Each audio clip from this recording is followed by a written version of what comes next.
Hello, and welcome to Module 4, which is on the topic of news media ethics and reporters and their sources. For this module, you've been asked to read chapters 1, 2, 3, and 4 in the Media Ethics book. You've also been asked to read an article on whistleblowing and the PRSA Professional Practice Advisory number 18 on illegal recordings. Chapter 1 covers the institutional pressures that the news media is under, which has implications for advertising and for PR professionals. Chapter 2 covers the issue of truth-telling in the media.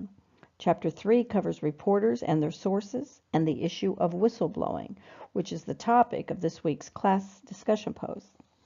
And Chapter 4 covers the topic of using the news media for social justice. Your quiz this week, which is due by Sunday night, covers the assigned cases from these chapters. This presentation will provide a brief narrated introduction of the module's topics and will give you a summary of the key cases, but without narration. The case summaries will also provide key ethical principles to be considered, as well as links to additional information about the cases that might be of interest to you. The links may not be active from this presentation, but you should be able to right-click them to open them. While these summaries should be useful, to be sure that you do well on the quiz, you should read the cases in the textbook in full. I've also provided links to the readings on illegal recordings and whistleblowing in the D2L. The article on illegal recordings is related to Case 10 in Chapter 3 that deals with the legal and ethical issues surrounding illegally recording a conversation with the intent of exposing a company's wrongdoing. As you'll read, it backfired, and it was the whistleblower and the journalist who got into trouble. This is a very current topic given the various books and articles concerning our current president that have involved whistleblowing and secret recordings of private conversations.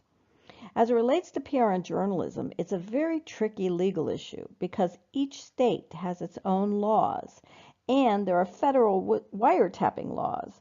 So things that a reporter or a PR person might be able to record or videotape in one state might be illegal in another state.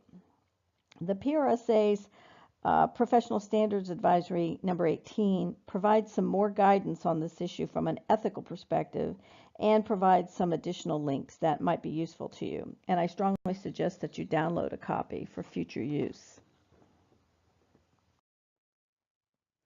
For the class discussion this week, I've asked you to consider the ethics of whistleblowing.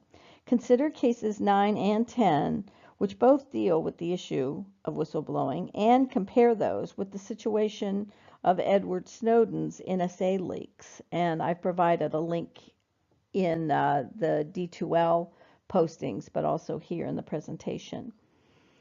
The book considers Kant's categorical imperative with regard to this issue, but I've asked you to consider Aristotle's mean to examine the ethics of whistleblowing and under what circumstances you might consider becoming a whistleblower yourself.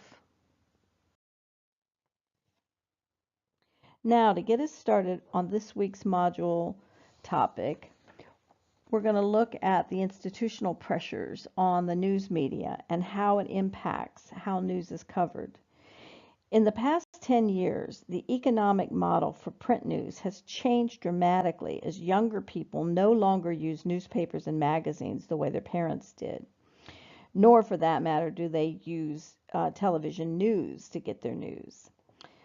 So, media outlets have had to consolidate their reporting staff and lay off many local reporters in favor of national and regional pools. This has huge implications for PR practitioners and also for the public, as some news outlets have found it more economical to tailor their news to particular audiences.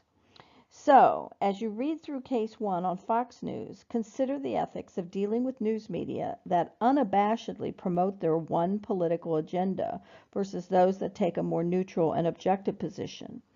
Consider how the public forms its opinions of important facts based on whether they get their news from Fox, from MSNBC, or from PBS. In case 3, consider the Philadelphia Inquirer's situation of going bankrupt, trying to maintain the status quo for a daily newspaper despite the changing media habits of the public and the many alternative sources of free news. And in case 4, consider the ethics of paying journalists to cover your organization or your client's news.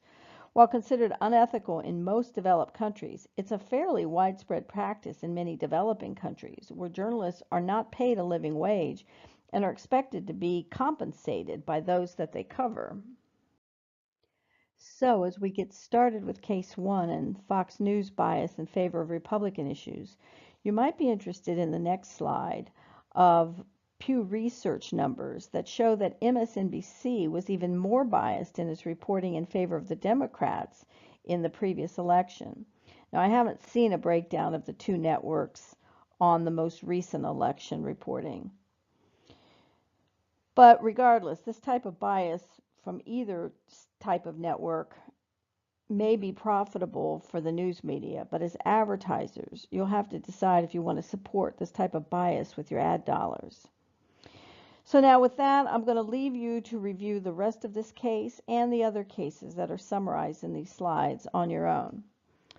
And with that, I'm going to bid you a good week.